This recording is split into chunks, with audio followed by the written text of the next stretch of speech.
만나서 반갑습니다. 저는 쪼리를 도와 매주 뉴스레터를 발행하고 있는 에디터 쪼림입니다. 뉴스레터는 축산업, 특히 한우산업에 필요한 정보들을 매주 목요일마다 보내드리고 있어요. 오늘은 여러분들께 뉴스레터에서 지난달 가장 사랑을 많이 받았던 이야기들을 전해드리려고 해요. 축산업의 온실가스 배출에 대한 이야기, 한우 거세에 관한 이야기, 그리고 소를 나타내는 영어 표현에 대한 이야기, 이렇게 세 가지를 준비했어요. 축산업이 온실가스 배출이 제일 많다는데 사실인가요? 결론부터 말씀드리자면 사실이 아닙니다. 그렇다면 축산업이 온실가스를 가장 많이 배출한다는 인식은 어디서부터 시작되었을까요? 제가 어릴 때만 해도 지구온난화의 주된 원인은 화석 연료라고 배웠는데요. 지금은 육식을 하는 것이 환경오염을 일으키고 소가 방귀를 뀌는 것이 엄청난 환경오염을 일으킨다는 인식이 사회에 자리 잡고 있는 것처럼 보여요. 축산업이 온실가스를 많이 배출해 지구온난화에 막대한 영향을 끼친다는 인식은 아마도 2006년 UN 식량농업기구에서 발표한 가축의 긴 그림자라는 보고서에서부터 시작된 것 같아요. 이 보고서에 따르면 축산업이 전체 온실가스의 18%를 배출하고 축산업이 전 세계의 모든 운송수단이 배출하는 온실가스보다 더 많은 양의 온실가스를 배출한다고 해요. 그럼 18%는 어떻게 나온 수치일까요?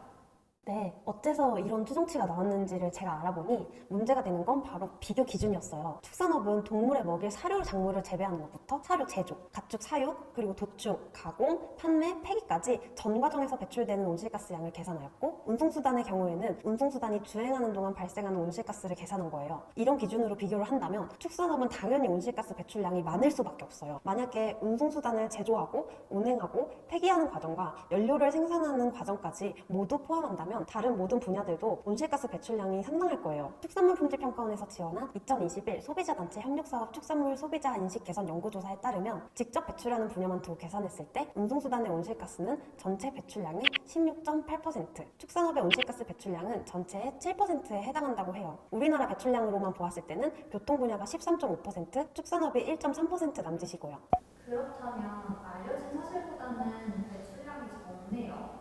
네, 환경 관련 민간 연구단체인 월드워치 연구소에서도 2009년에 축산업이 전체 온실가스의 51%를 배출하고 있다는 주장을 한 적이 있어요. 하지만 이 주장은 꽤나 국제기구 등에서 인정받은 주장이 아니에요. 2013년에 나온 UN 식량농업기구의 보고서에는 축산 분야의 전체 온실가스 배출량을 새롭게 14.5%로 추정하였고 직접 배출량은 7%로 추정하였거든요. 하지만 언론에서는 정확한 사실 확인을 하지 않고 보도를 했기 때문에 지금까지 이런 인식들이 자리 잡게 된 것으로 보여요.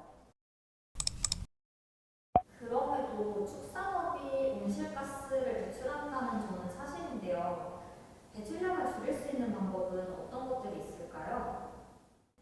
니콜렛 한 니먼 작가의 소고기를 위한 변론이라는 책에 따르면 소를 방목해서 키우면 메테인을 줄일 수 있는 가능성도 있다고 해요. 땅은 탄소를 격리할 수 있는 능력을 가지고 있는데요. 우리나라는 아직 방목하는 농장이 많이 없지만 소들이 풀을 뜯어먹을 수 있게 키운다면 토양의 탄소를 격리해서 메테인을 줄일 수도 있거든요. 이런 모범적 유기농업은 향후 20년간 매년 15억 톤의 탄소를 격리할 수 있는 잠재력이 있고요. 이 양은 전체 온실가스 배출량의 11%나 된다고 해요. UN 식량농업기구에서도 보고서를 발간할 때 육류의 탄소 격리에 대한 부분을 누락했고 이게 심각한 누락이라고 언급하기도 했거든요. 이렇게 농업이 가진 이점들을 잘 살리면 충분히 소중한 환경과 지구 자원들을 보존하면서 가축을 기를 수 있어요. 그렇다고 지구 온난화에 책임이 전혀 없다는 건 절대 아니고 탄소 배출을 줄이기 위해서 부단히 노력해야 한다고도 생각하고요. 하지만 무분별하게 축산업이 오해받고 비난받는 게 속상할 때도 있어요. 다들 제가 말씀드린 부분을 잘 기억하셔서 앞으로는 오해 없었으면 좋겠어요.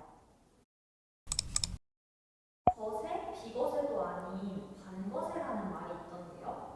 네, 우리가 먹는 대부분의 소가 거세어라는 것은 많은 분들이 아실 것 같은데요. 반거세라는 말은 생소하실 것 같아요. 그런데 최근에 이 반거세에 관한 재미있는 연구가 나와서 소개해드리려고 해요. 먼저 거세를 하면 숫소의 공격성을 줄일 수 있고 승가와 같은 성성숙에 따른 증상을 줄일 수 있어요. 육질이 연해지고 부드러워진다는 장점도 있고요. 물론 장점만 있는 건 아니고 성장이 좀 더디다거나 거세를 하지 않았을 때보다 사료 효율이 떨어진다는 단점도 있어요. 그래서 연구팀이 거세를 한쪽만 실시하면 어떻게 될지 실험을 해봤어요. 방거세에 대한 실험을 해본 거죠. 방법은 간단한데요. 비슷한 원령의 32마리 한우 수송아지를 16마리씩 두 그룹으로 나누어서 7개월령이 되었을 때 한쪽 그룹은 한쪽만, 그리고 다른 쪽 그룹은 양쪽 고환을 모두 거세하고 25개월령까지 같은 조건에서 소를 키워봤어요. 그리고 도축을 한 후 근육 샘플을 채취해서 두 그룹을 비교했어요. 결과는 어떻게 나왔나요? 그 결과 반거세 그룹이 완전 거세한 그룹보다 용량이 두 당 평균 2.75kg이 더 많았어요. 16마리로 치면 44kg 정도 더 많은 양의 고기가 나왔고요. 육질의 경우에는 완전 거세한 그룹이 더 많은 지방량을 함유하기는 했어요. 그런데 반거세 그룹이 비거세호보다는 평균 2배 정도 많은 지방량을 보였어요. 따라서 반거세를 하는 것이 용량을 높이고 육질도 좋게 만들 수 있는 방법이라는 결론이 났어요. 육질이 좋아지는 거세의 장점은 살리고 용량이 적어지는 단점은 보완할 수 있는 방법이 될 수 있을 것 같아요. 소를 영어로 하면 어떤 단어가 떠오르시나요? 카우라고요? 보통 카우를 많이 떠올리실 것 같은데요. 사실 카우는 새끼를 낳을 수 있는 암소만을 뜻한다는 거 알고 계셨나요? 우리나라에서 소를 초이무, 경산우, 거세우 이렇게 여러 가지로 나누어 부르는 것처럼 영미권에서도 소를 다양하게 부르고 있어요. 소를 나타내는 영어 단어 함께 알아보도록 할게요. 먼저 소, 그리고 여러 마리 소들이 있을 때는 캐틀이라고 말해요. 비슷하게 보바인도 형용사의 형태로 소의라는 뜻을 가져요. 그래서 우리가 흔하게 알고 있는 소해면상맥증의 약자가 BSE인데 이게 보바인 스펀지폼 엔세팔로파티의 약어이기도 하답니다. 다음은 송아지. 송아지는 성별에 관계없이 카프라고 하는데요. 이러한 송아지들을 위닝스, 그리고 태어난 지 1, 2년 된 송아지들을 이얼링스라고 부르기도 해요. 그러면 성별에 따라서도 부르는 단어가 다른가요? 당연하죠. 암소를 나타내는 단어에는 두 가지가 있어요.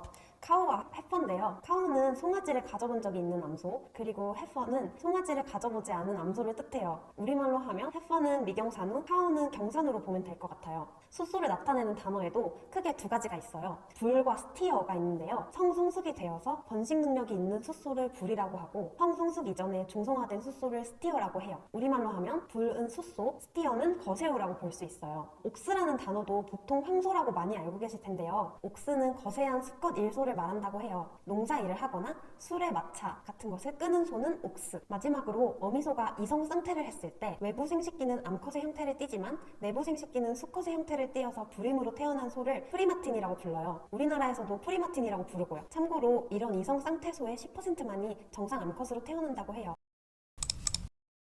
이렇게 오늘 한우에 관한 재미있는 3가지 이야기를 들려드렸는데요. 더 자세하고 다양한 콘텐츠가 궁금하시다면 뉴스레터를 참고해주세요. 오늘 영상이 재미있으셨거나 유익하셨다면 구독과 좋아요 그리고 댓글도 많이 남겨주세요. 안녕!